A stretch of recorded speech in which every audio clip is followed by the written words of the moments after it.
இப்ப என்ன பிரச்சனை அப்படின்னா நாங்க வந்து கிராப்ல போலாம்னு இருந்தோம். ஓகேங்களா? சோ பஸ் ஸ்டாண்ட் இருந்துச்சு, பஸ் உடனே வந்து நாங்க ஏறிட்டோம். ஓகே, இப்ப நாங்க எங்க இறங்கணும் அப்படின்னு எங்களுக்கு தெரியல. பஸ்ஸை பொறுத்தவரைக்கும் அந்த கார்டு கண்டிப்பா இருக்கணும், அந்த டச் அண்ட் கோ கார்டு. அது இல்லைன்னா நம்ம பயணிக்கவே முடியாது.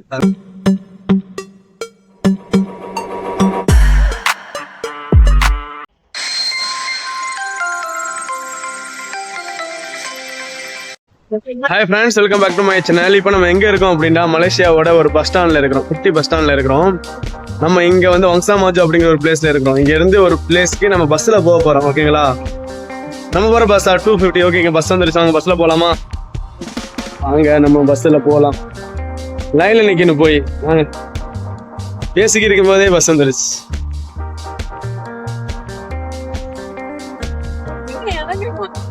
அவனுக்கு என்ன தெரியும் எங்க இறங்கணும்னே தெரியல, போக வேண்டியதான்.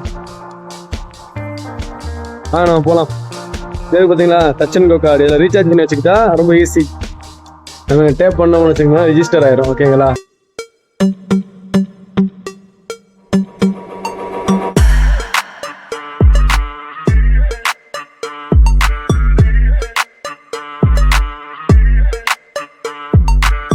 டிரைவர் சீட்டு பக்கத்துலேயே ஃபயர் எக்ஸ்டிங்விஷர்ஸ்லாம் இருக்குது. எல்லாமே ரெடியாக இருக்குது, அவைலபிளாக இருக்குது.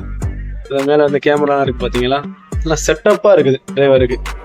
அதாவது டிரைவர் சீட்டில் உட்காந்துட்டு எல்லாத்தையும் வந்து கன்வியாக நிற்கிற மாதிரி. அது மாதிரி வண்டி பிக்கப் வேற லெவலுங்க. இங்கே பாருங்க, வண்டி கண்டிஷன் சூப்பராக இருக்குது. இது வரைக்கும் பார்த்தீங்களா, இதில் தான் நம்ம இந்த கார்டு வச்சோம். இந்த கார்டு நம்ம டேப் பண்ணிட்டோம் அப்படின்னா நம்ம எங்கே வந்து ஏறி இருக்கோம் அப்படின்னு ரிஜிஸ்டர் ஆயிரும். ஸோ அதுக்கு நம்ம எங்கே இறங்க போகிறோமோ அங்கே வந்து நம்ம இதே மாதிரி ஒன்று இருக்கும். அதை நம்ம கார்டு டேப் பண்ணிட்டோம் அப்படின்னா அமௌண்ட் கட் ஆகிக்கிறோம். 1 வெள்ளி 1.5 வெள்ளி இந்த மாதிரி. ஒரு சில பிளேசஸ் அந்த மாதிரி சுவிட்சஸ் இருக்கும். இந்த மாதிரி எல்லா சீட்ஸுக்கு பக்கத்துல இந்த மாதிரி சுவிட்சஸ் இருக்கும். இது ஏன் இருக்குது அப்படின்னா நம்ம ஒரு மாதிரி பஸ்ல வந்து கண்ட்ராக்டர்லாம் இறக்க மாட்டாங்க. அப்போ வந்து என்ன அப்படின்னா இந்த மாதிரியான சுவிட்சஸ் நம்ம ப்ரெஸ் பண்ணிட்டோம் அப்படின்னா அடுத்த ஸ்டாப்ல நான் இறங்க போறேன் அப்படின்னு சொல்லிட்டு டிரைவருக்கு ஒரு அனௌன்ஸ்மெண்ட் மாதிரி வந்துடும். ஸோ அதோட என்ன பண்ணுவாங்க டிரைவர் அப்படின்னா அடுத்த ஸ்டாப்ல பஸ்ஸை நிப்பாட்டிடுவாங்க. யாரும் அந்த சுவிட்சை ப்ரெஸ் பண்ணல, ஸ்டாப்ல ஆள் நிக்கல அப்படின்னா டிரைவர் போயிட்டே இருப்பான். இப்ப என்ன பிரச்சனை அப்படின்னா நாங்க வந்து கிராப்ல போலாம்னு இருந்தோம். ஓகேங்களா? ஸோ பஸ் ஸ்டாண்ட் இருந்துச்சு, பஸ் உடனே வந்து நாங்க ஏறிட்டோம். ஓகே, இப்ப நாங்க எங்க இறங்கணும் அப்படின்னு எங்களுக்கு தெரியல. ஸோ டிரைவர்கிட்ட கேட்டிருக்கோம் எங்க இறங்கணும் அப்படின்னு. அவங்க சொன்னாங்க வெயிட் பண்ணுங்க அப்படின்னு. நான் சொல்றேன் அப்படின்னு. நம்ம ஸ்டாப் வந்ததுக்கு அப்புறம் அவங்க சொல்லுவாங்க. ஃப்ரெண்ட்ஸ், பொதுவாக வந்து இங்கே மலேசியாவில் பப்ளிக் எல்லாருமே அதிகமாக ப்ரிஃபர் பண்ணுறது LRT அல்லாத மெட்ரோ ட்ரெயின், அப்புறம் கார், பைக், இதுவே தான் பஸ் யூஸ் பண்ணுவாங்க. பட் அதிகமாக யூஸ் பண்ண மாட்டாங்க.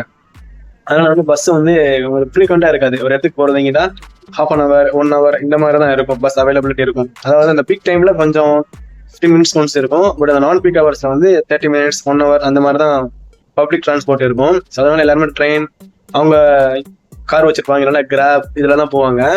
ஆனா மலேசியால வந்து அந்த பஸ் இருக்குது, அந்த பஸ் தான் ரொம்ப காஸ்ட் கம்மி. அதாவது ஒரு வழி தான் ஏற்கனவே ஃப்ரீயா இருந்துச்சு, இப்போ ஒரு வழியா மாத்திருக்காங்க.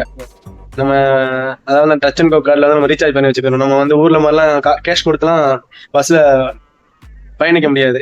அந்த கார்டு வாங்கி நம்ம அதில் ரீசார்ஜ் பண்ணி வச்சுக்கணும். அந்த ரீசார்ஜ் பண்ணி வச்சுக்கிட்டோம்னா அந்த கார்டை நம்ம டேப் பண்ணிட்டு நம்ம உள்ள ஏறும்போது டேப் பண்ணி ஏறணும். இறங்கும் போதும் அங்கே அகைன் நம்ம டேப் பண்ணோம் அப்படின்னா அந்த டிஸ்டன்ஸுக்கு 1 வெள்ளி 1.5 வெள்ளி இந்த மாதிரி கட் பண்ணிக்கிடுவாங்க. ஸோ இந்த மாதிரி தான் மலேசியா பஸ்ல நம்ம டிராவல் பண்ண முடியும். இப்போ ட்ரெயின் ஸ்டேஷன்ல நீங்க வந்து டச் அண்ட் கோ கார்டு இல்லைனாலும் பரவாயில்ல. அங்கே ஒரு மிஷின் மாதிரி இருக்கும். அந்த மிஷின்ல வந்து நீங்க கார்டை கேஷ் இன்செக்ட் பண்ணி அந்த டோக்கன் மாதிரி வாங்கிட்டு நீங்க அந்த ட்ரெயின்ல பயணிக்கலாம். ஆனால் ட்ரெயின் வந்து பஸ்ஸை விட கொஞ்சம் அதிகம் பிரைஸ். ஓகேங்களா? இங்க 1 வெள்ளி அப்படின்னா அங்கே 3 வெள்ளி அந்த மாதிரி. ஆனால் பஸ்ஸை பொறுத்தவரைக்கும் அந்த கார்டு கண்டிப்பா இருக்கணும், அந்த டச் அண்ட் கோ கார்டு. அது இல்லைன்னா நம்ம பயணிக்கவே முடியாது. அதனால வந்து மலேசியா பஸ்ல நீங்க ஏறதுக்கு முன்னாடி அந்த டச் அண்ட் கோ கார்டு, நான் வீடியோ ஸ்டார்டிங்ல சொல்லியிருப்பேன்ல, அந்த டச் அண்ட் கோ கார்டு வந்து இருக்கணும். அது இருந்தாலும் நீங்க பஸ்ல ஏற முடியும். அப்படி இல்லைன்னா உங்க டிரைவர் வந்து இறக்கி விடணும். ஏன் அப்படின்னா பஸ்ல வந்து கண்டக்டர்லாம் இருக்க மாட்டாங்க, டிரைவர் மட்டும் தான் இருப்பாங்க. அதனால வந்து அந்த மிஷின் தான் நம்மளுக்கு கண்டக்டர். நான் சொல்லியிருந்தேன்ல ஏன் பஸ் அதிகமாக யூஸ் பண்ண மாட்டாங்க அப்படின்னு, அதுக்கு ரீசன் இருக்காங்க. சரியான டிராபிக் ஆயிருங்க இந்த பீக் டைம்ல எல்லாம். பண்ணி பாத்தீங்க அப்படின்னா இந்த 3 மணி சரிங்களா, அந்த 3 o'clock 4 o'clock 5 o'clock செம்ம டிராபிக் ஆயிரும். இல்லைன்னா ஆஃபீஸ் முடிஞ்சு வர போக இருப்பாங்க. இதே LRT MRT அப்படின்னா ட்ரெயின்ல வந்து உங்களுக்கு வந்து டிராபிக் இருக்காது. 10 நிமிஷம்னா 10 நிமிஷம் தான். ஆஃபீஸ் போறதா இருந்தாலும் சரி, ஆஃபீஸ் முடிஞ்சு வீட்டுக்கு வரதா இருந்தாலும் சரி, டிராபிக்ல வந்து ஸ்டக் ஆக மாட்டோம். மேக்ஸிமம் கார் உள்ளவங்களே இங்க காரை வந்து ரயில்வே ஸ்டேஷன்ல ஸ்டாப் பண்ணிடுவாங்க. LRT ஸ்டேஷன் MRT ஸ்டேஷன்ல ஸ்டாப் பண்ணி ட்ரெயின்ல தான் போவாங்க.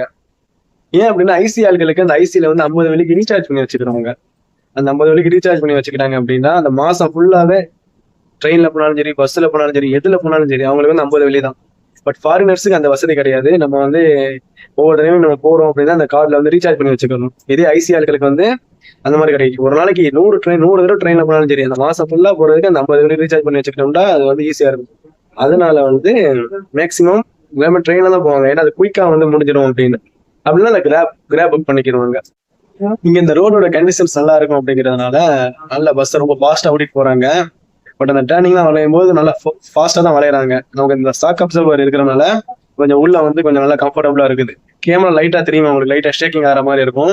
அது வந்து பஸ் அங்கேயும் வளையும் போது நமக்கு ஷாக் அப்சர்வர் இருக்கிறனால கொஞ்சம் கம்ஃபர்டபுளா இருக்குது. இதே மாதிரி டபுள் டக்கர் பஸ் அப்படின்னு ஒன்று இருக்கு மலேசியால. அந்த பஸ்ல போயிட்டு நான் உங்களுக்கு வந்து எப்படி இருக்குன்னு காட்டுறோம். ஃப்ரெண்ட்ஸ், நம்ம இறங்குற இடம் வந்துருச்சு, வாங்க இறங்கலாம். Okay, thank you so much. அதை வந்து ஸ்டாப் பண்ணிட்டாப்ல இருக்குல்ல, இதில் வச்சுட்டோம்னா முடிஞ்சு.